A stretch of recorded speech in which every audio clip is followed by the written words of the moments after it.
25절 말씀 보면요, 그 성들과 온 들과 성에 거주하는 모든 백성과 땅에 난 것, 전부 다죠. 전부 모든 것을 다 엎어서 멸하셨습니다. 그 일이 어디에 일어났다고요? 소돔이라는 곳에요. 그 소돔이라는 곳이 어디인데요? 여러분, 지난주 말씀 혹시 기억하십니까? 아브라함과 롯이 다툼의 상황이 벌어집니다. 일촉즉발의 상황이죠. 목자들끼리 다투는 거예요. 땅이 부족하니. 그래서 다툼이 일어나니 아브라함이 제안을 하죠. 내 목자나 서로 가족인데 다투게 하지 말자. 다툼의 상황에서 어떤 태도를 선택해야 될런지 말씀을 통해서 배웠습니다. 특별히 아브라함은요, 먼저 손을 내밀고 양보했죠. 너가 먼저 선택해라. 당연히 아브라함은 먼저 선택할 권리도 있고 윗사람으로서 권한도 있지만 아랫사람 조카에게 모든 선택권을 다 양보합니다. 그러면서 이야기하죠. 네가 동을 하면 내가 서로 가겠다. 내가 서를 선택하면 내가 동쪽으로 가겠다. 눈을 들어 선택하거라 라고 선택권을 줍니다. 롯이 눈을 딱 들어보니까요, 이 동쪽이요, 여호와의 동산 같았대요. 그 동쪽이 애굽 땅과 같이 부요한 땅 같더라는 거죠. 비옥하고 물이 많고 풀이 많고 너무나도 좋은 땅이라는 거죠. 그래서 삼촌에게 이야기하죠. 나 절로 갈래요. 아브라함이 양보합니다. 기꺼이 양보하고 그를 그리 보내줍니다. 그래서 그들은 둘이 떠납니다. 그 말씀 가지고 우리 지난주에 다툼의 상황이 올 때 우리는 어떤 태도를 가지고 살아야 되는지 말씀을 나눴고 그렇게 해서 떠났어요. 그런데 롯이 선택하고 떠난 동쪽 땅이 어디냐면 소돔입니다. 소돔과 고모라입니다. 처음에는 너무나도 좋았어요. 너무나도 아름다웠습니다. 부족한 것이 없었습니다. 사람들이요, 부족한 것이 없으면 죄 짓나 봐요. 사람들이요, 모든 것이 풍족하다 보니 자꾸 머리 써서 죄질 생각만 하나 봐요. 소돔 땅에 죄의 악이 관영하기 시작을 했습니다. 성경이요, 소돔 땅을 어떻게 묘사하는 줄 아십니까? 13장 13절 보면 소돔 사람은 여호와 앞에 악하며 큰 죄인이었더라. 성경이 평가해요. 소돔에 사는 사람들은 하나님이 보시기에 악하고 하나님 보시기에 그냥 죄인이 아니라 큰 죄인이었더라 라고 성경이 평가할 정도입니다. 그뿐만 아니에요. 18장 20절에도 또 한 번 소돔을 이렇게 평가합니다. 여호와께서 또 이르시되 소돔과 고모라에 대한 부르짖음이 크고 그 죄악이 심히 무거우니. 죄악이 심히 무거워요. 그래서 하나님이 뭐라고 작정하시냐면 내가 하늘에서 내려와서 좀 봐야 되겠다. 그들이 얼마나 죄악상이 더럽고 추악한지. 그러니 소돔은요, 잘 살고 좋은 땅에 살면서 죄만 져가지고 그 죄의 기술들이 날로 발전하고 그 깊이와 넓이가 더해져서 굉장히 심한 죄인들, 큰 죄인들이 모여 사는 땅이 그곳이 되어버렸습니다. 하나님이 작정하시죠. 그 땅을 멸하여 버리겠다. 그래서 하늘에서 불과 유황을 내려뜨려서 오늘 본문 있는 것처럼 다 엎어 멸하셨습니다. 소돔을 그렇게 멸하셨습니다. 멸하시기 전에 하나님께서 롯을 건지기로 작정하신 거죠. 근데 소돔의 사람들이요, 얼마나 도덕적인 수준이 낮아졌는지, 얼마나 죄악이 아무렇지도 않게 사기치고 사람을 죽이고 모든 죄악된 일들이 아무렇지도 않게 행해지고 아무렇지도 않게 보여지는 시대였는지 한 가지 예를 들어보면 성경에 있는 예입니다. 하나님께서 두 천사를 내려보내시죠. 소돔의 죄악상을 보시기 위하여. 그 두 천사가 롯의 집으로 찾아갑니다. 롯은 하나님이 보내신 천사인 줄 알고 집으로 맞아들여서 대접합니다. 그래서 집에 손님을 모셔드렸어요. 근데 소돔 사람 젊은 남자들이 처음 본 사람이 롯의 집에 들어간 것을 보고 롯의 집의 문을 두드리기 시작합니다. 쾅쾅쾅 두드리면서 롯을 불러내서 이렇게 이야기하는 거예요. 아까 보니까 내가 처음 본 사람들이 너네 집으로 들어가던데 끄집어내라. 이게 일단 말이 됩니까? 남의 집에 온 손님을 끄집어내라는 게 그게 말이 됩니까? 그런 일들이 아무렇지도 않게 자행되던 시대입니다. 그런데 그냥 끄집어내라는 게 끄집어내라. 내가 오늘 그들과 좀 상관을 해야 되겠다라고 이야기합니다. 상관을 해야 돼. 19장 5절 한번 보세요. 오늘 본문의 앞절에 19장 5절. 롯을 부르고 그들에게 이르되 오늘 밤에 내게 온 사람들이 어디 있느냐 이끌어내라 우리가 그들을 상관하리라. 여기서 상관하다 이건 뭐냐면요 성적인 관계를 갖겠다는 거예요. 그냥 피해를 입히는 정도가 아니라 내가 좀 뭔가 좀 참견을 하겠다라는 게 아니라 성적인 피해를 입히겠다라는 거예요. 이게 어떻게 될 일입니까? 몰래 해도 죄악인데 이렇게 대놓고 내가 오늘 상관을 할 테니까 끄집어내라. 이런 일은 있을 수도 없는 일인데 너무나도 떳떳이 이야기하는 시대가 그때였고 또 그것을 듣고 아무렇지도 않게 반응하던 때가 그 시대였습니다. 근데 더 웃긴 건요 롯이 뭐라고 이야기합니까? 자기에게 온 손님이 천사인 줄 알기 때문에 물론 그 천사를 보호하고 싶은 그의 마음도 이해가 되지만 뭐라고 이야기하냐면 우리 집에 아직 결혼하지 않은 딸이 둘이 있는데 그 두 딸을 내가 너희에게 줄 테니 너희들 눈에 보기 좋은 대로 마음대로 하시오. 이게 말이나 됩니까? 만들어낸 이야기가 아니라 19장을 읽어보면 성경에 쓰여져 있는 이야기입니다. 그 딸을 줄 테니 마음대로 하라. 그런 일들이 그냥 아무렇지도 않게 자행되던 시대, 그게 소돔의 수준이었어요. 그것뿐만 아닙니다. 19장 후반부에 가게 되면 하나님이 다 멸에 엎어버리시고 롯의 딸과 롯이 소알성으로 간 뒤에 딸들이 걱정해요. 야, 남자들이 다 불타 없어져 버렸는데 어떻게 우리의 대를 이으냐? 큰딸이 제안합니다. 남자가 없어서 우리의 자식을 대를 이을 방법이 없으니 우리가 아버지를 술을 먹여서 취하게 만들고 아버지랑 자자. 딸들이 그런 작전을 짭니다. 그래서 첫날 밤에 큰딸이 들어가서 아버지하고 관계를 합니다. 그리고 그 다음 날이 됩니다. 큰딸이 어제는 내가 했으니 오늘은 똑같이 아버지 술 먹이고 재우고 오늘은 내가 들어가. 그 두 번째 날은 둘째 딸이 아버지와 잡니다. 그래서 큰딸도 아들을 낳고 둘째 딸도 아들을 낳는데 그 아들들의 이름이 모압이고 암몬이에요. 지긋지긋하게 이스라엘과 적대 관계가 있는 모압과 암몬이 그렇게 출생하는 겁니다. 그런 근친상간의 일들이 아무렇지도 않게 자행되던 시대, 그것만 봐도 소돔의 수준이 어느 정도인지 알겠죠. 사람을 속이고 사람을 죽이고 또 가정이 파괴되어지고 하는 그런 일들에 대해서 아무렇지도 않게 평범하게 인식되어지던 그 죄악상들이 소돔 땅에 꽉 찬 거예요. 하나님이 쓸어엎으시기로 작정하셔서 하늘에서 불과 유황을 내리십니다. 그리고 다 엎어버리십니다. 그런데 엎으시는 중에 롯의 가족을 구원하기로 작정하시죠. 롯의 가족들을 구원하시기로 작정하시면서 천사들에게 무엇을 명하느냐? 롯의 가족들에게 명합니다. 소돔이 불과 유황으로 멸할 때에 너희들은 도망가라. 도망가라. 그런데 한 가지 단서가 있어요. 되돌아보지 말고 도망가라. 뒤돌아보지 말고 앞만 보고 직진하여 도망가라. 이게 누구의 명령이었어요? 하나님의 명령이었습니다. 하나님의 명령. 여러분, 하나님의 말씀이요, 내가 예민하고 정직할 때는 크고 중하게 들리는데 내가 죄짓고 죄의 기준으로 인하여서 도덕적으로 기준이 낮아지고 죄악상이 심해지면요, 하나님의 말씀이 들리지 않아요. 그렇게 천사들이 이야기했음에도 불구하고 롯의 사위들이 뭐라고 이야기하냐면요, 성경의 표현대로 농담으로 여겼더라. 하나님의 말씀이 임하는데 농담으로 받아들입니다.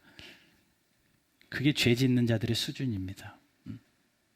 농담으로 여겼습니다. 그러나 그것은 농담이 아니라 하나님이 진짜로 그렇게 임하셨죠. 오늘 본문 이후에 28절 보면 소돔과 고모라와 그 온 지역을 향하여 눈을 들어 연기가 온기가 연기같이 치솟음을 보았더라. 다 불타 없어지는 그것을 봅니다. 자, 우리가 먼저 생각할 거예요. 소돔의 상태가 그랬어요. 그래서 하나님이 유황과 불로 다 멸해버리시기로 작정하십니다. 그 상황 가운데 뒤돌아보지 말고 롯의 가족들은 가라라고 했는데 누가요? 롯의 아내가 뒤돌아봅니다. 롯의 아내가 뒤돌아봐서 뭐가 돼요? 26절, 롯의 아내는 뒤를 돌아보았으므로 소금 기둥이 되었더라. 소금 기둥이 되어져 버려서 그 소금 기둥은 대대로 보여지는 겁니다.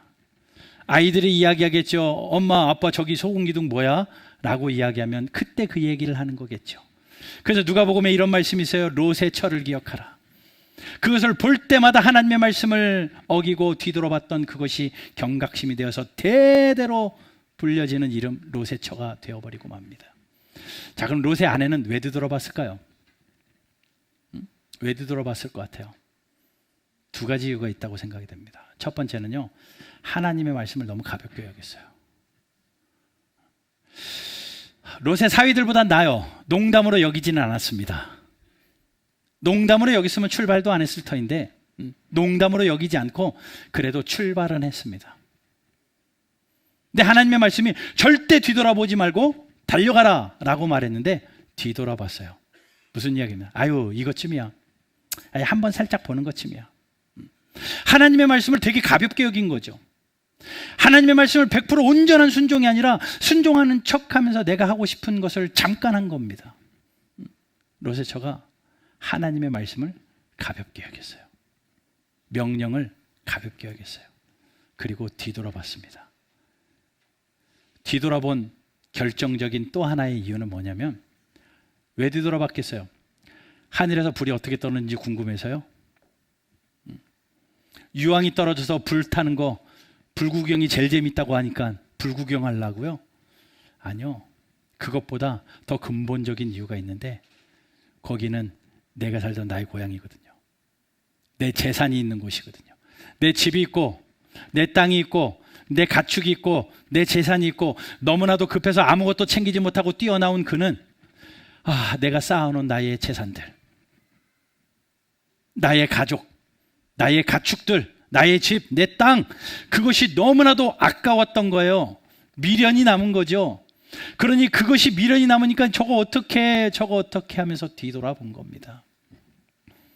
결국은요, 세상에 미련이 남아서 뒤돌아봤어요. 내가 가지고 있었던 것에 대한 아쉬움이 남아서, 내가 이루어 놓은 것에 대한 아쉬움이 남아서 뒤돌아보았습니다. 그런 이유로 뒤돌아봤죠. 여러분, 오늘 말씀의 제목이요, 롯의 아내의 선택입니다. 그는 하나님의 말씀대로 앞만 보고 달려야 되는 것이 당연한 건데 어떤 선택을 해요? 뒤돌아보는 선택. 뒤돌아보는 선택이 무엇일까? 곰곰이 생각해 보니 세상에 미련이 남으니까 했던 선택이에요.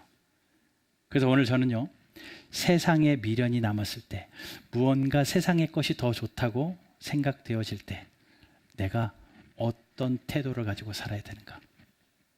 내가 읽어놓은 것이 좋아서 미련이 남았을 때, 돈에 대한 미련이 남고 나의 위치에 대한 미련이 남고 내가 만나는 사람들에 대해서 미련이 남을 때 우리는 어떤 태도를 취해야 될까? 그 말씀을 좀 나누려고 합니다. 기억하십시오. 롯의 아내의 선택은 미련이 남을 때에 우리는 어떤 선택을 해야 되는가, 어떤 태도를 가져야 되는가 배우는 거예요.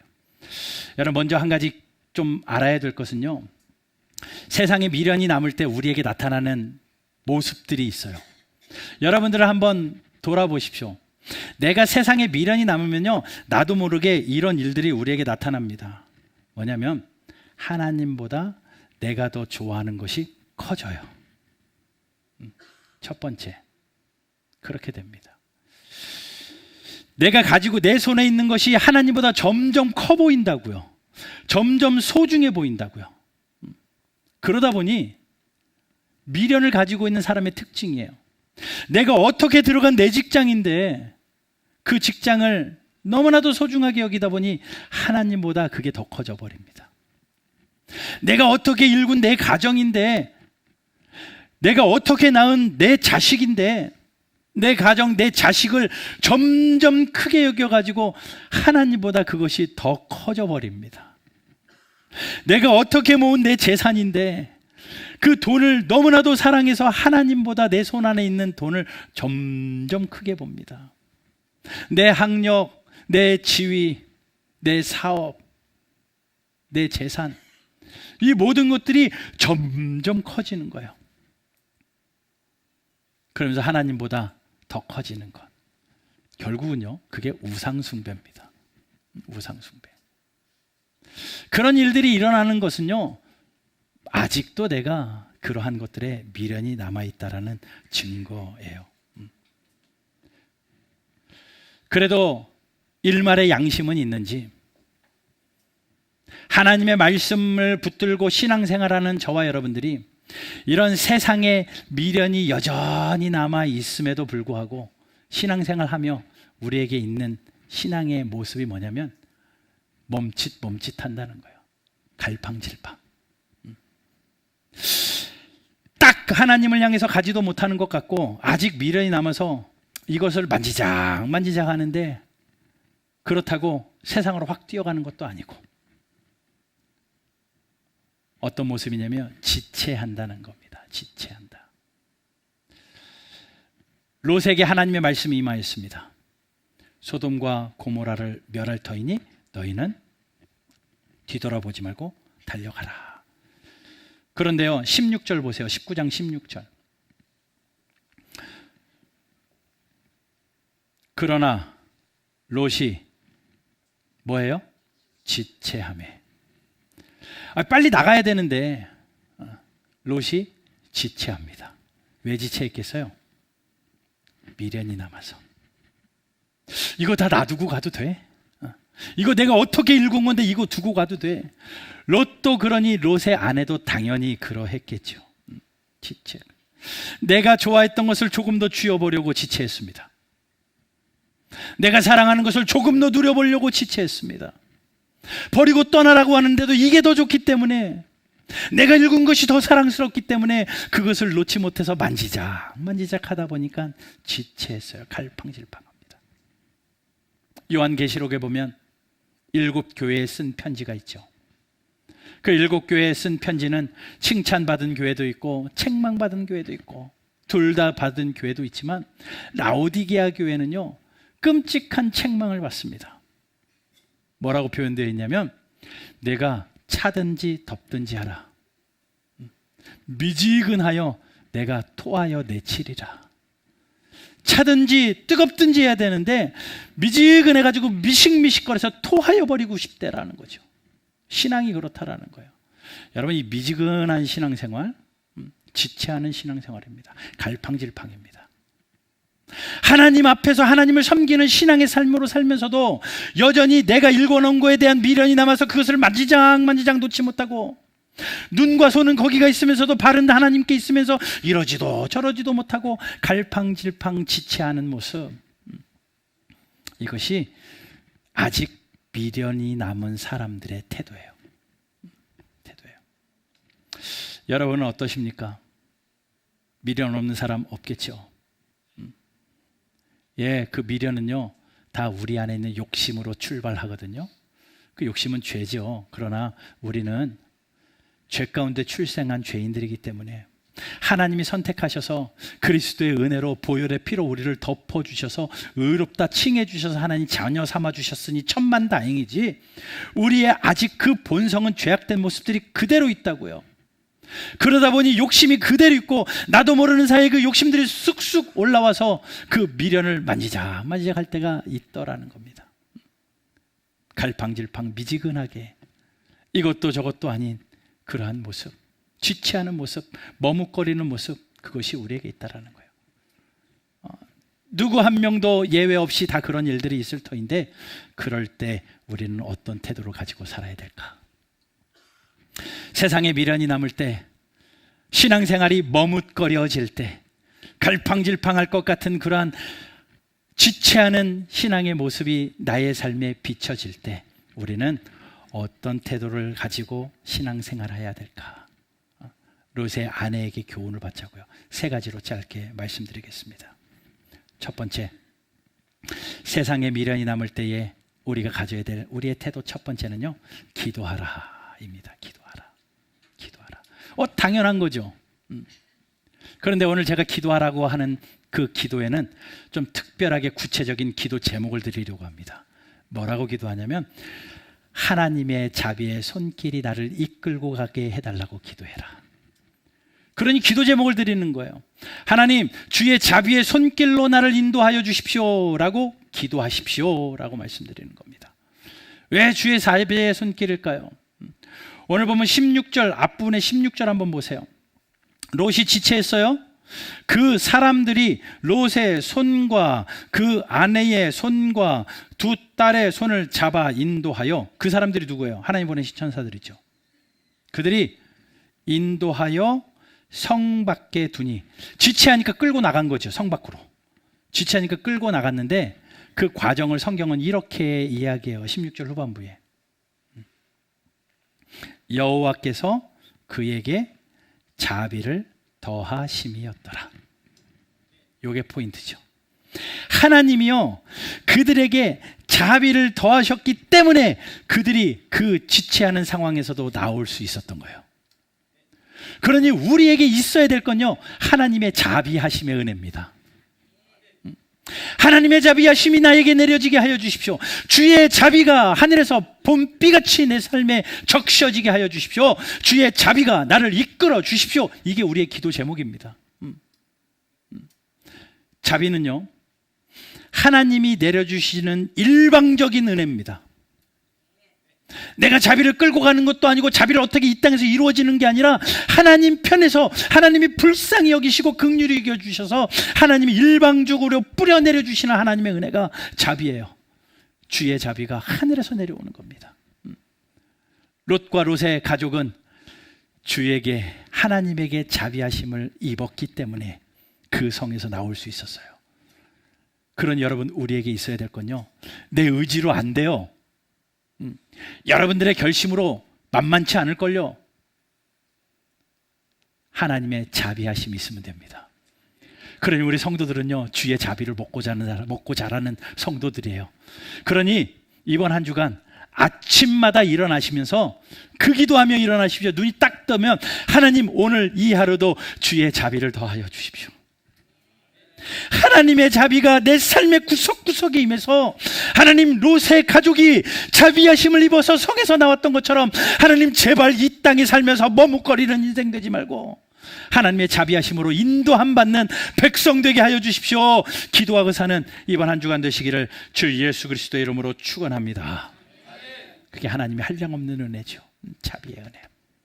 그러니 기도의 제목, 자비하심으로 나를 인도하여 달라고 기도하는 것, 이것이 머뭇거리는 자들이 첫 번째 가져야 될 태도, 기도입니다.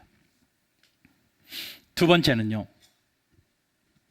과감히 포기하는 용기를 가지셔야 됩니다. 과감히 포기하십시오. 무슨 이야기냐면, 내가 만지작 거리는 거요, 미련이 남은 거요, 하나님 앞에 딱 견주어 보고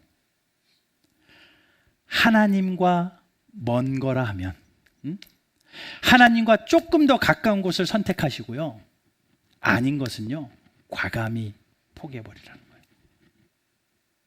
하나님의 말씀 앞에 딱 두고 말씀보다 크게 여겨지거들랑, 하나님 앞에 딱 두고 하나님보다 더 크게 보이거들랑 버리라는 겁니다. 그 용기가 우리에게 있어야 됩니다. 여러분 왜 버리지 못하는 줄 아세요? 미련이 남아있기 때문이에요. 미련이 남아있기 때문에. 미련이 남았다라는 것은 내가 쥔 이것이 아직까지 좋다는 겁니다. 내 손 안에 있는 것이 아직까지 좋다는 거예요. 다시 말하면 하나님보다 이게 아직까지 더 좋다는 거예요. 양심상 하나님은 버릴 수 없고 하나님보다 이게 아직 좋아서 만지작 버리지 못하는 거예요. 그걸 과감히 버려야 하나님의 새로운 것으로 가득가득 채워지는 은혜가 있어요. 예전에 인혁이가 제가 조그마한 장난감을 사줬습니다. 조그만 할 때니까 그 장난감 가지고 이렇게 자동차 장난감 가지고 놀아요. 신나게 놀았어요. 몇 년이 지났어요. 바퀴도 빠지고 낡아서 지저분도 하고 그리고 이제 나이를 먹었으니 한두 살 더 자랐으니 좀 더 크고 이제는 좀 자동으로 가는 거 제가 그렇게 갖고 싶었던 리모컨 그냥 대리만족으로 애를 사주면서 인혁아 이거는 그거랑 비교할 수 없을 만큼 좋은 거야. 그러면서 막 설명을 하면서 사줬어요. 그런데 애는요 그거는 신경도 안 쓰고 자기가 가지고 있던 그 조그만 것만 맨날 가지고 놀아요. 애들마다 애착하는 게 있다면서요. 왜 그걸 애착하는 줄 아세요? 새로운 거를 아직 몰라서 그래요. 더 좋은 게 있음에도 불구하고 이것에 아직 애착이 남아가지고 그거 못 버리는 거예요. 그래서 얼마 동안도 이거 못 버리고 그거 가지고 못 놀고 옛날 거 가지고 놀더라고요. 그뿐만 아니에요. 제가 유학 시절에요 주일만 되면 저녁에 모든 일정이 마치고 집에 와가지고 애들 인혁 인서 짜파게티 끓여줬습니다. 짜파게티. 그러면서 오늘은 아빠가 짜장면 끓여주는 날이야. 짜장면이라고 하고 미국에서 나가 자란 애들이 짜장면 먹어본 적도 없잖아요. 짜파게티 끓여주면서 이거 짜장면이야. 그러면서 먹였어요. 그리고 한 초등학교 2학년 때 한국으로 돌아와가지고 어느 날 제가 이번에는 진짜 짜장면 먹으러 가자. 그 중국집에 들어갔습니다. 한 입 딱 먹더니요. 딱 넣더니 이거 짜장면 아니래요. 이거 짜장면 아니고 아빠가 끓여준 게 짜장면이래요. 이거에 익숙해진 거거든요. 근데 시간이 지나요. 몇 번 짜장면 맛보고 또 짬뽕도 맛보고 하더니 이게 훨씬 맛있는 걸 알아버렸어요. 그 다음부터는요. 짜파게티 먹을래? 짜장면 먹으러 갈래? 짜장면 먹으러 갈래요. 그래요. 좋은 것을 제대로 알면요. 그동안 내가 좋아했던 거 금방 버릴 수 있어요. 무슨 이야기냐면요. 여러분들 손에 여전히 남아있는 거 그것에 대한 애착이 있는 이유는요. 아직 하나님을 제대로 맛보지 않아서 그래요. 하나님의 크심을 제대로 맛보지 않았고요. 하나님의 살아계심을 경험하지 않았고요. 하나님이 우리에게 가장 좋은 거 주시는 분이라는 거 경험하지 않았고요. 내가 하나님을 위하여 이거 포기하면 하나님이 그 이상으로 나의 삶에 채워주는 것을 경험해보지 못했기 때문에 미련이 남아서 머뭇머뭇거리는 거예요. 그런데 과감히 포기해 보십시오. 하나님께서 채우십니다. 시편에 그런 말씀이 있어요. 너희는 여호와의 선하심을 맛보아 알지어다. 그에게 피하는 자는 뭐가 있어요? 복이 있다. 하나님을 선택하는 자는 복이 있대요. 피할 곳이 많은데 하나님께로 피하는 자는 복이 있대요. 그런데 하나님께 피하는 자는 어떤 자냐면 하나님의 선하심을 맛본 사람. 하나님이 얼마나 좋은 것 주시는지 아는 사람은 이거 과감하게 버립니다. 여러분 머뭇거리는 거요. 아직 하나님 경험하지 못해서 그래요. 그러니 바라고 원하기는 우리 바른교회 성도들 하나님의 선하심을 맛보아하는 저와 여러분들 되시기를 주 예수 그리스도 이름으로 축원합니다. 하나님의 말씀이 달고 오묘한 진리의 말씀인 줄 알아서 이 말씀 때문에 이 말씀이 나에게 주시는 그 은혜 때문에 세상 것도 과거에만 포기해버리고 내가 그동안 아무리 쌓아놓은 것이라 할지라도 하나님보다 크지 않기 때문에 하나님 내가 하나님을 선택하기에 이거를 버립니다 라고 말할 수 있는 믿음의 용기가 저와 여러분들 가운데 있기를 주 예수 그리스도 이름으로 축원합니다. 하나님의 크심, 하나님의 오묘하심, 하나님의 선하심, 하나님의 말씀에 살아있고 능력 있으심, 이것을 우리가 경험한다면 머뭇거릴 이유도 없고 미련이 남을 이유도 없어요. 그러니 세상이 미래에 남을 때 우리는 하나님을 향하여 과감히 포기할 것은 포기하는 믿음의 용기가 있는 저와 여러분들 되기를 주 예수 그리스도 이름으로 축원합니다. 첫 번째도 중요하고요. 두 번째도 중요해요. 세 번째 정말 중요합니다. 롯과 롯의 가족들이 건짐을 받잖아요. 소돔에서 건짐을 받잖아요. 왜 그랬을까? 아까도 하나님의 자비하심 때문이라잖아요. 근데 하나님이 왜 하필이면 롯에게만 그 자비를 더하셨을까? 롯이 착해서요? 아니, 그렇게 착한 것 같진 않아요. 삼촌하고 이야기할 때 자기가 좋은 데로 가버리잖아요. 자기만 생각하는 것 같아요. 그리고 여전히 세상에 미련도 남아있어서 좀 지체지체했던 것도 성경에 써 있어요. 하나님이 롯의 의로움 때문에 롯이 하나님의 마음에 쏙 들어서 하나님이 건지신 게 아니라요, 하나님이 소돔을 뒤엎으시는 중에 롯을 건지신 이유가 성경에 분명히 써 있는데 29절 하나님이 그 지역의 성을 멸하실 때, 곧 롯이 거주하는 성을 엎으실 때에 하나님이 아브라함을 생각하사 롯을 그 엎으시는 중에 내보내셨더라.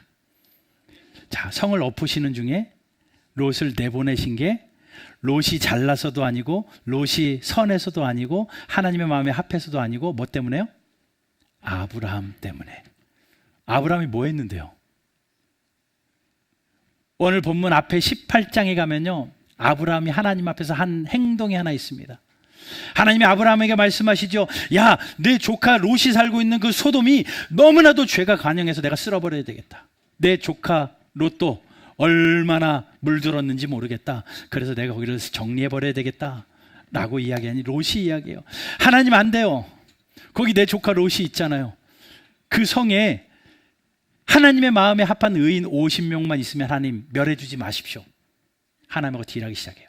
그래, 찾아와봐. 찾아보니 50이 안 돼요. 포기하지 않고 이야기합니다. 하나님 40명이요? 없어요. 하나님 30명이요? 없어요. 하나님 20명이요? 없어요. 안 되겠다. 하나님 10명이요? 없어요. 그래서 멸해보기를 작정합니다. 하나님 앞에 그렇게 기도했음에도 불구하고 의인이 하나도 없자 아브라함은 포기했죠. 그러나 하나님은 소돔을 엎으시는 중에 롯을 건지신 이유가 그렇게 애원하며 기도했던 아브라함의 기도를 생각하사 롯을 건지세요. 그러니 롯이 살아난 건요, 지 때문이 아니라, 지라고 하니까 죄송하네요, 본인 때문이 아니라 삼촌 아브라함의 중보기도 때문입니다. 삼촌 아브라함의 중보기도 때문에. 그러니 여러분, 머뭇거리는 상황에 우리에게 꼭 필요한 한 가지는 뭐냐면 나를 위하여 기도하는 한 사람. 나를 위하여 이렇게 아브라함처럼 하나님 앞에 염치 다 불구하고 50명이요 40명이요 30명이요 애원하며 매달릴 수 있는 한 사람이 우리는 필요합니다. 있으세요? 있으십니까? 여러분, 숙제 하나 드리겠습니다. 이번 주에 나를 위하여 기도하는 사람 2명씩 확보하세요. 왜 둘인 줄 알아요? 혹시 하나가 못하면 하나라도 하게. 돈을 주고 사시든지요, 밥을 주고 사시든지요, 무릎 꿇고 빌어서 사시든지요, 나를 위해서 기도하는 사람 2명씩 확보하세요. 꼭 확보하십시오. 왜냐하면 내가 힘들어서 머뭇거릴 때, 내가 연약해서 지체할 때 그 사람이 나를 기도하면 하나님이 자비로 더해 주시잖아요. 그러면 되잖아요. 그러니 그 2사람이 필요합니다. 그 2사람을 얻는 방법은요, 내가 기도하는 3사람이 있으면 돼요. 아유, 받고만 있으려고요? 내가 누군가 기도하는 3사람, 그거는 여러분들이 생각하십시오. 내가 누군가를 위하여 그 사람이 지체할 때에 그 사람에게 자비가 더해지도록 내가 기도하는 아브라함과 같은 중보기도자가 되어야 되겠다. 중보기도자가 돼요. 그 사람들을 마음속에 정하시고 기도하시고 두 사람은 여러분들이 부탁하세요. 남편이 됐든 아내가 됐든, 물론 가족이면 제일 좋지만, 그러나 우리가 교회 안에서, 여러분 구역 있잖아요. 구역 안에서 우리가 믿음으로 기도하는 관계가 되어지면 얼마나 좋습니까? 한번 생각해 보세요. 여러분들이 두 명씩 기도합니다. 또 나를 위하여 기도하는 누군가가 기도합니다. 일주일 내내 아침마다 기도해요. 하나님, 이 사람이요. 여러분들의 이름을 불러가며 기도하는 두 사람을 위하여 기도하면 주일날 아침에 딱 왔을 때 내가 일주일 동안 기도했던 그 사람의 얼굴을 보면 얼마나 반가운데요. 얼마나 반가운데요. 내가 기도했던 그 사람이 내 눈앞에 있으니 얼마나 반가운데. 그러니까 손을 잡고 잘 지냈습니까? 잘 지냈습니까? 그게 믿음의 공동체죠. 그게 교회죠. 그게 교회죠. 우리 바른교회 그런 은혜가 있게 되기를 주님의 이름으로 축원합니다. 그러니 삶이 머뭇거릴 때에 가져야 될 세 번째, 우리의 태도는요, 중보 기도자를 확보하는 일입니다. 나를 위하여 기도하는 사람, 또 내가 기도할 사람들 확보하여서 기도하는 저와 여러분들 되기를 주 예수 그리스도의 이름으로 축원합니다. 세 가지 말씀드렸습니다. 삶에 여전히 미련이 남을 때에 우리가 가져야 될 태도 선택. 첫 번째, 주의 자비하심이 내 삶을 이끌도록 기도하라. 두 번째, 하나님의 말씀을 펴고 말씀과 먼 것은 과감하게 버려라. 하나님보다 더 사랑하지 않도록 다 버려라. 그 믿음의 용기. 그리고 세 번째, 나를 위하여 기도하는 사람을 확보하라. 이러한 태도로, 이러한 정신으로 우리가 신앙생활을 한다면 하나님을 나의 왕으로 온전히 섬기는 믿음의 삶이 계속될 줄로 믿습니다.